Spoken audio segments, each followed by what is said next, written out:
드리며 예수님의 이름으로 기도합니다. 아멘.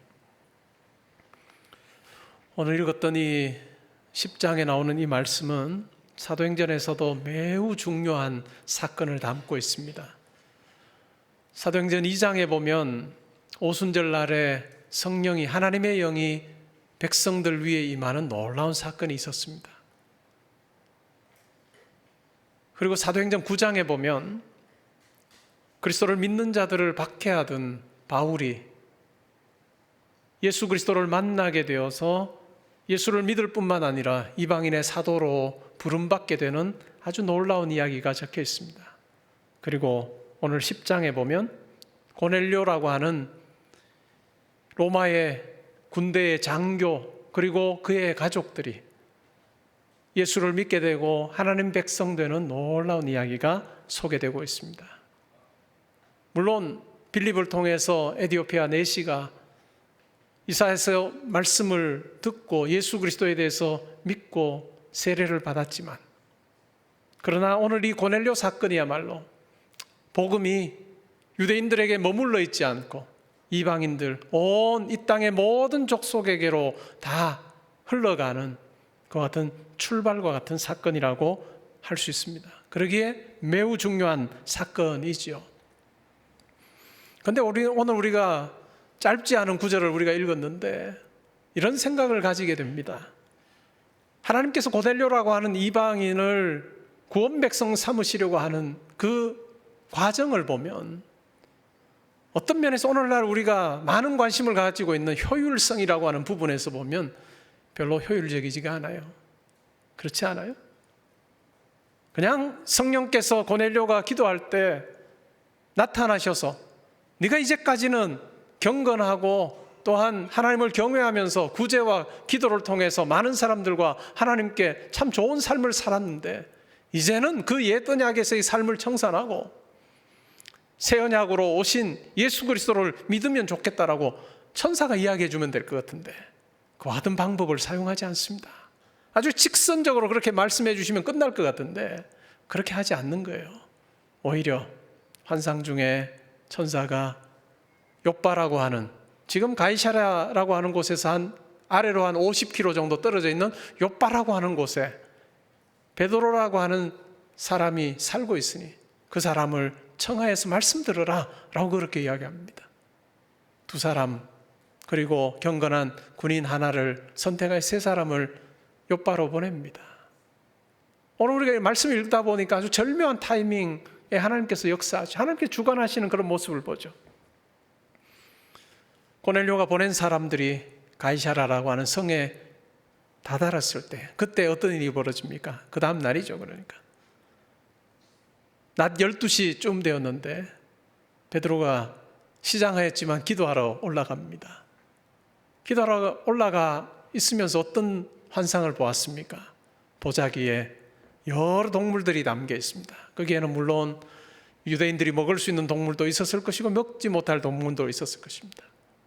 그런데 그 보자기에 동물이 담겨서 내려오는데 음성이 들립니다. 베드로야, 일어나서 잡아먹어라. 베드로가 보니까 자기가 먹을 수 있는 동물이 아니에요.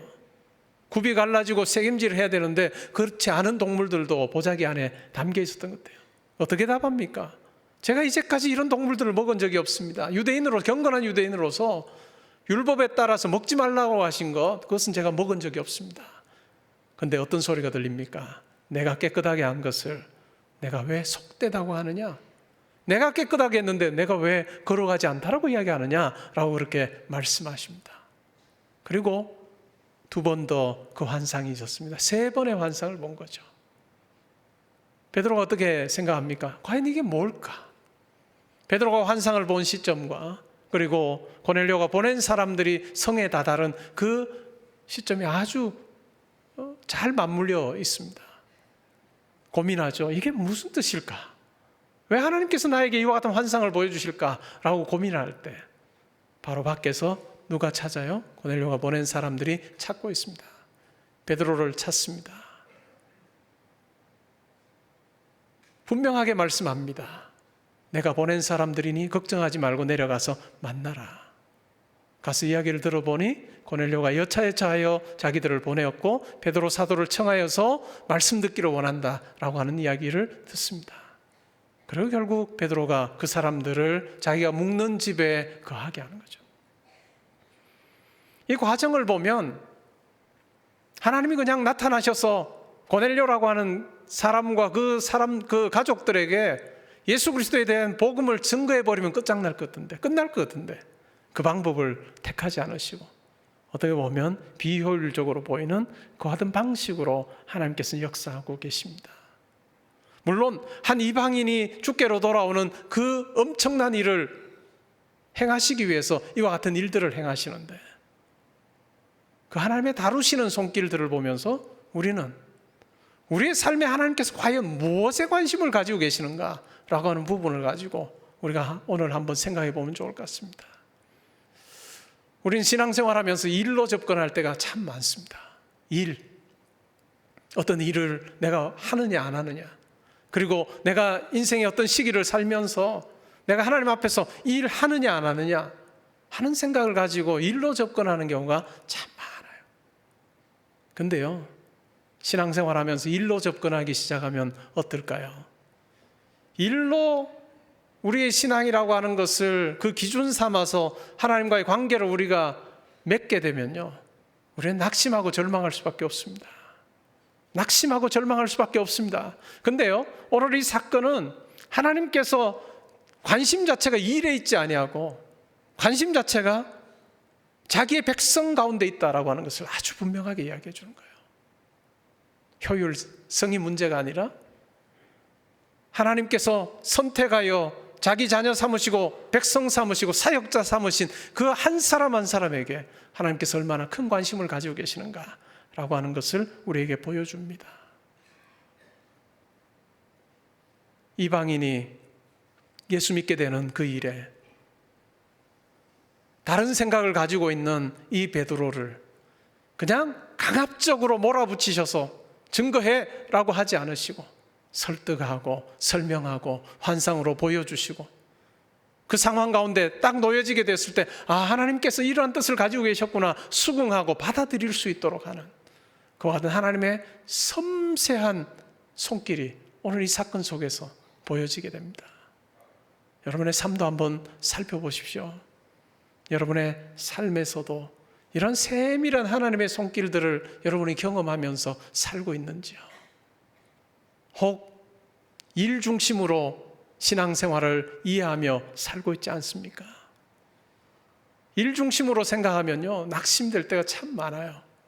우리가 흔히 그런 말을 합니다. 사회에서 생활하면서 열심히 수고했는데 때로는 그 수고한 자리에서 내려와야 될 때 갑작스럽게 내려오게 되면 우리가 흔히 어떤 표현 씁니까? 팽당했다라는 표현 쓰잖아요. 그냥 나의 단물 다 빨아먹고 나는 팽당했다라고 그런 표현을 쓰는데요, 신앙생활도 일 중심으로 접근하면요, 우리가 하나님 앞에서 팽당했다라고 하는 생각하기가 얼마나 쉬운지 몰라요. 근데 하나님께서는 절대로 우리를 그렇게 다루어 가시지 않습니다. 하나님께서 우리에게 어떤 일을 맡기실 때도 그 일을 감당하는 우리 삶 가운데 하나님께서는 함께 하셔서 그 일을 감당하는 우리와 친밀한 관계를 맺어주시고 우리로 하여금 그 일을 감당하면서 성숙하게 하시는 그 하나님의 계획하심이 우리 가운데 있는 거죠. 성도로서 우리가 어떤 일들을 감당해요, 교회 안에서 교회 밖에서 여러 가지 일들을 감당할 때 우리에게 매우 중요한 것이 있다면 내가 하는 이 섬김 가운데, 이 일 가운데 하나님이 함께 하셔서 나를 하나님의 예수 그리스도를 닮는 그와 같은 장성한 분량에까지 이르게 하는 그 성숙해 하시는 그 일들을 나에게 하시는 것을 내가 경험하며 있는가 아닌가라고 하는 것을 살피는 것은 굉장히 중요합니다. 그렇지 않으면 우리의 일함 속에, 수고함 속에 우리를 변화시키시고 세워가시고 우리와 만나시고 격려하시고 위로하시고 북돋워 주시고 우리와 함께 하시는 그 하나님을 우리가 만나지 않으면, 일 중심으로 생각하게 되면요, 때로는 아주 힘든 생각들이 우리 가운데 일어날 때가 있습니다.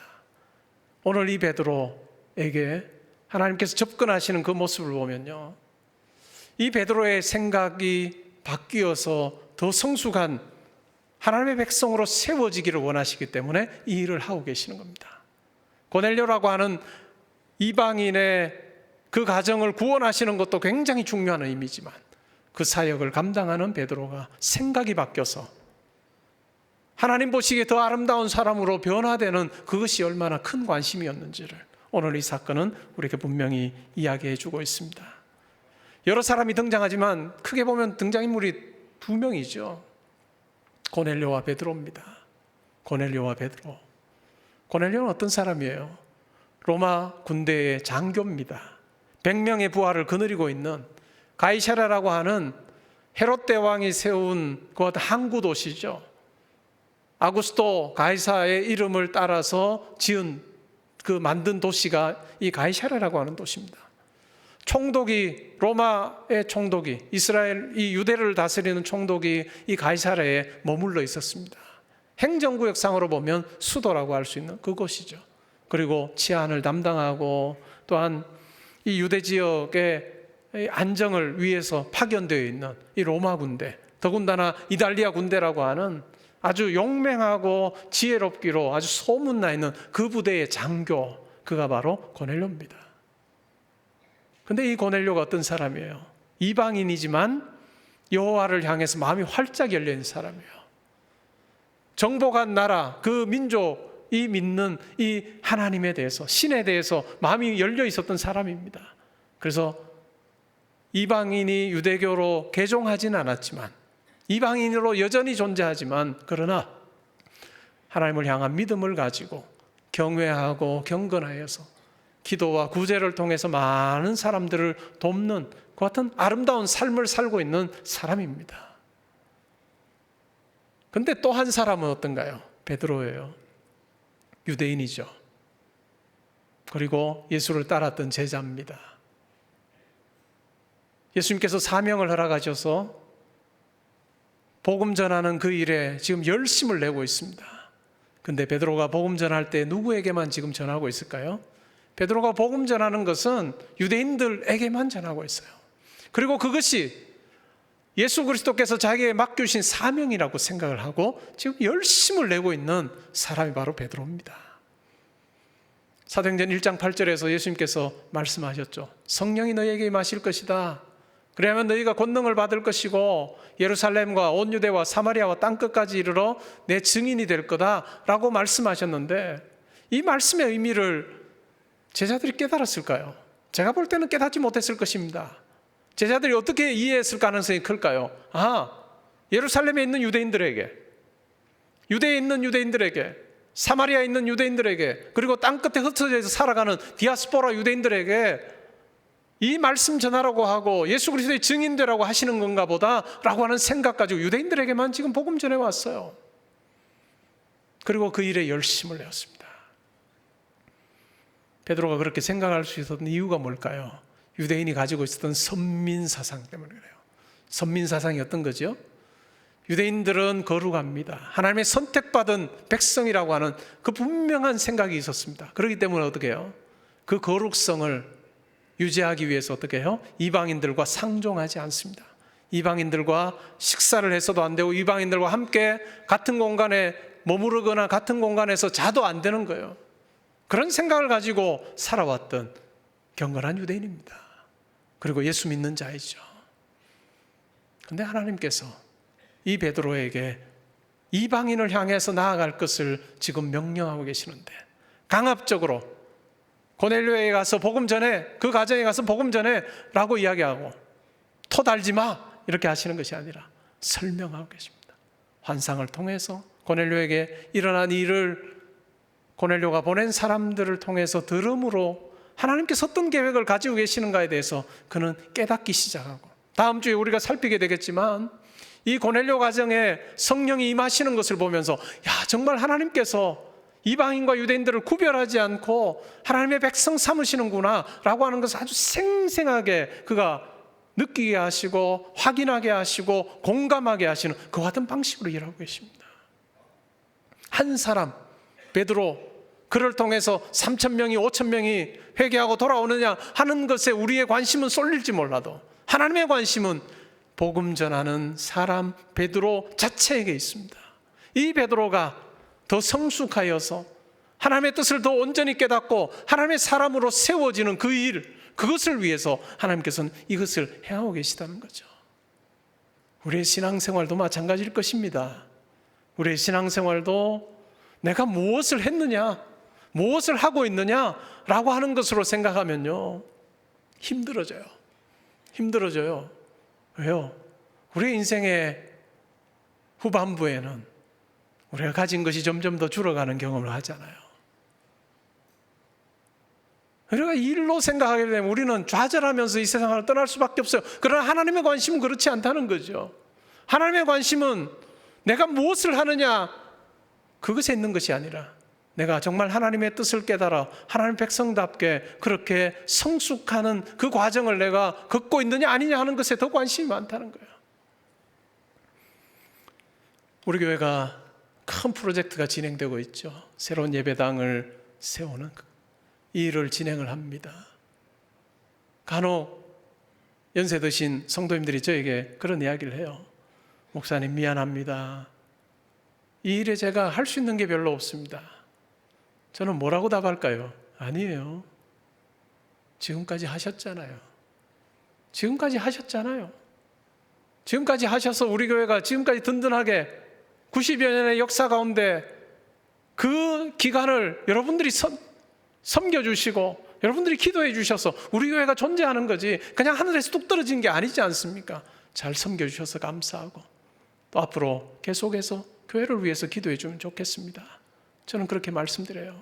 우리 장로님들의 수고와 헌신, 지금 제가 할 수 있는 게 없습니다. 괜찮아요. 우리 교회가 지금까지 올 수 있도록 여러분들이 기도하고 땀 흘리고 수고했던 그 수고를, 저는 여러분들의 그 수고를 인정하고 하나님께서 당연히 여러분들이 했던 그 수고를 기억하실 거예요. 그리고 그 과정 속에 여러분들이 만난 그 하나님, 여러분들이 함께 경험했던 그 하나님, 여러분들을 세워주고 여러분들과 함께 동행하면서 야, 같이 일하니 즐겁지? 이 일하니까 신나지? 라고 여러분들에게 말씀해 오셨던 그 하나님을 마음속에 품는 것, 그것이 어느 누구 앞에 내가 이 일했습니다, 지금 못하고 있습니다, 이 일하는 이야기하는 것보다 훨씬 더 소중한 것 같아요. 일 중심으로 생각하지 말고 여러분들의 삶에 함께 하셔서 조금씩 여러분들을 더 하나님 백성답게 거룩하게 또 하늘 바라보는 자로 다듬어 가시는 그 손길들을 우리 모두 다 경험하면 좋겠습니다. 그러할 때 우리의 삶의 자리에서 어떤 인생의 시기를 우리가 산다 할지라도 낙심하거나 절망하지 않고 하나님이 나와 함께 하심을 우리가 분명히 믿으며 믿음의 고백을 하며 우리는 달려갈 수 있을 것입니다. 오늘 고넬료라고 하는 이 사람을 통해서 하나님의 백성이 어떻게 살면 좋을까라고 하는 부분도 한번 생각해 볼 수 있습니다. 이방인이지만 경건하였고 하나님을 경외하는 사람이었고 또 기도와 구제를 통해서 많은 사람들에게 유익을 끼친 사람입니다. 두 개의 창이 있었던 것이죠. 하나는 하나님을 향해 열려있는 기도의 창이 있었고 다른 하나는 이웃들을 사랑하는 이 사랑의 창이 열려있던 사람입니다. 성도로 살아가는 우리에게도 이 두 가지가 필요한 것 같아요. 하나님을 향해서 열려있는 기도의 창이 필요하고 또 하나는 이웃을 사랑하는 이 사랑의 창이 열려있는 그 삶을 살 때 하나님께서 참 기뻐하실 것 같습니다. 고넬료의 삶을 보면서 뭐라고 이야기하세요? 천사가 나타나서 네가 하는 기도와 네가 하는 구제가 하나님께 상달되었다. 하나님께 상달되었다. 이것은 어떤 표현이냐 하면 유대인들이 제사를 드려요. 제사장이 제사를 드립니다. 짐승을 잡아서 태워서 연기로 하나님 앞에 쭉 올려드릴 때 하나님께서 그 제사를 받으신 향기를 흠양하시는 것처럼 고넬료의 그 기도와 구제를 하나님께서 받으셨다라고 하는 의미가 이 속에 담겨 있습니다. 우리의 삶도 우리의 순간순간의 삶이 하나님께서 기뻐하실 기도와 하나님께서 기뻐하실 이 구제로 우리의 삶이 채워질 때 하나님께서 우리를 보며 즐거워하실 것입니다. 우리가 기도원 300용사 말씀과 기도 집회에서도 살피겠지만 다윗을 보면서 내 마음에 맞는 자라고 하셨던 그 하나님께서 오늘 이 자리에 계시는 저와 여러분을 보시면서 내 마음에 맞는 자라고 하시는 그 평가가 있다면 우리의 인생 참으로 복되고 정말 감사하는 인생이 될 수 있으리라고 생각을 합니다. 그러면 어떻게 하면 하나님께서 받으시기에 합당한 기도를 올릴 수 있을까요? 여러분, 기도의 자리도 관계의 자리가 되어야 됩니다. 기도도 일 중심으로 생각하면요, 관계는 다 깨뜨려져요. 우리의 기도 시간은 하나님을 만나는 시간이고, 하나님의 뜻을 깨닫고 하나님께 제가 순종하겠습니다 라고 하는 그 우리의 고백을 올려드리는 시간이고, 하나님께서는 우리가 그렇게 고백하는 그 기도를 들으시고 흡족해 하시면서 우리를 향해서 아들아, 딸아, 내가 기뻐하고 그 기도 가운데 내가 함께 할 거야 라고 우리의 마음에 확증해 주시는 것을 통해서 우리의 기도의 자리가 참 감사로 그리고 평안함으로 채워지는, 그것이 바로 우리의 기도가 되어야 됩니다. 그렇지 않으면 어떨까요? 하나님 이것 해주세요, 하나님 이것 이루어주세요. 때로는 그렇게만 요구하기에는 조금 그러니까 하나님 첫 번째, 두 번째 중에 뭐 하실래요? 때로는 우리가 일 중심으로 생각하다 보면요, 우리의 기도 통해서 우리는 더 어떤 면에서 하나님과 멀어질 가능성도 있습니다. 여러분의 기도 생활은 어떤지요? 하나님께서 받으심직한 기도 드리고 계시는지요? 목사님, 제가 하루에 2시간 기도합니다, 3시간 기도합니다. 좋습니다. 뭔 기도하십니까? 예수님께서 그렇게 말씀하셨잖아요. 기도에 대해서 말씀하실 때 뭐라고 하셨어요? 너희는 너희 몸을 위해서 무엇을 먹을까, 무엇을 마실까 염려하지 마라. 그것은 이방인들이 하는 거고, 너희 하늘의 아버지는 너희에게 그거 다 필요하다는 걸 아신다. 너희는 먼저 그의 나라와 그의 의를 구해라. 그리하면 이 모든 것을 너희에게 더하시리라. 그게 예수님께서 가르치신 기도죠. 우리가 그 말씀 붙들고 기도하면 되는 거죠. 여러분, 기도 누구에게 배우셨습니까? 어떤 분들은 저 기도 어머니에게 배웠는데요. 어머니에게 여쭤보십시오. 살아계시면 어머니는 기도를 누구에게 배웠습니까? 난 누구에게 배웠는데, 쭉 갔는데 만약에 시작이 이런 어떤 성경적인 토대가 아니면 조금 문제가 될 수 있는 거죠. 그래서 우리가 항상 생각할 때 뭐예요? 성경이 말씀 이야기하는 대로 기도하면 되는 거예요. 그 기도의 자리, 하나님께서 받으시는 기도 어떤 기도일까요? 저는 이렇게 기도합니다. 하나님, 제 욕심 많은 거 아시죠? 이 세상을 향하는 마음 아시죠? 그러나 하나님의 뜻 앞에 제가 순종하기를 원합니다. 하나님께서 저의 삶을 붙들어 주신다는 것 제가 의심하지 않고 하나님 의지하며 제가 달려가기를 원하오니, 제가 알고 행하든 모르고 행하든 제 모든 일 통해 하나님 영광 받으시기를 원합니다. 그리고 제가 조금씩 더 변하여서 하나님께서 기뻐하실 뜻을 제 마음에 굳게 품고 시간이 지나면 지날수록 더 멋진 사람으로 제가 살기 원합니다. 저는 이 기도해요. 1시간, 2시간 여러분 기도하는 것보다 더 중요한 게 뭘까요? 제가 하나님의 뜻 앞에 순종하겠습니다. 하나님, 예수님 닮는 자로 제가 살기를 원합니다 라고 하는 그 몇 마디의 기도가요, 우리에게 더 필요한 기도 같아요. 여러분의 기도의 자리에서 하나님을 향해 열려있는 그 기도의 창문을 통해서 여러분의 그 고백이 올려지면 좋겠습니다. 우리의 생각보다 훨씬 더 뛰어나신 그 하나님, 우리의 생각을 뛰어넘고 우리의 경우의 수와는 비교가 안 되는 경우의 수를 가지고 우리의 삶을 주관하시고 이 세상을 주관하시는 하나님을 우리가 인정하면서 저의 삶이 하나님의 영광을 돌려드리는 삶이 되게 하시고 주님의 기쁨이 되는 삶이 되기를 원합니다 하는 그 마음 가지고 우리가 살면 좋겠습니다. 그리고 우리의 삶의 자리에서도 또한 이웃을 사랑하고, 여러분들이 인생 사시면서 가지시는 물질 중에 일부를 또한 주님 앞에 드리는 것도 이와 같은 사랑의 창을 통해서 하나님께 드리는 것이죠. 그리고 그런 물질을 통해서 하나님께서 이 땅 가운데 하나님의 일들을 행하시는 것입니다. 여러분 속에 이 2가지의 창이 있으면 좋겠어요. 하나님을 향해 열려있는 그 창, 이웃을 향해 열려있는 이 창을 통해서 여러분의 삶의 순간순간 하나님께서 기뻐하시는, 거룩한 제사를 받으시는 그 하나님께서 야, 네가 그런 모습으로 살아가니 내가 참 좋다, 내가 너를 통해서 참 기뻐한다 라고 하시는 그 인정하심이 있는 그 같은 기도의 자리, 삶의 자리 되면 좋겠습니다. 여러분 매일의 삶 가운데 여러분을 보시면서 야, 너 오늘 멋져, 나를 위해서 그렇게 마음 먹고 작은 일 하나 하는 그것 참 내가 좋아해 라고 하시는 그 하나님의 음성을 듣고 마음속에 평안함 가지고 여러분들이 사시면 좋겠습니다. 그러할 때 우리의 삶은 불안한 삶이 아니라 우리보다 더 크신 하나님께서 나의 손을 붙잡으시고 한 걸음 한 걸음 가장 선한 길로 인도하심을 우리가 고백하며 의심하지 아니하고 하나님께 의탁하는 삶을 살게 되리라 믿습니다. 사랑하는 성도 여러분, 오늘보다 내일이 나은, 어제보다 오늘이 낫고 오늘보다 내일이 나은, 이것은 단순히 수적인 어떤 측면에서 우리가 부자 되는 이런 측면이 아니고요, 하나님을 더 많이 깨달아가고 하나님의 마음을 알아서 우리의 기도의 내용이 바뀌고 우리의 섬김의 모습이 바뀌는, 그래서 하나님께서 우리를 평가하실 때 어느 순간 들어 사용하시고 버리시는 하나님이 아니라 존귀하게 여기시는, 제가 우리 어르신들의 섬김에 감사하는 마음, 제 기도의 자리에서 항상 그렇게 하거든요.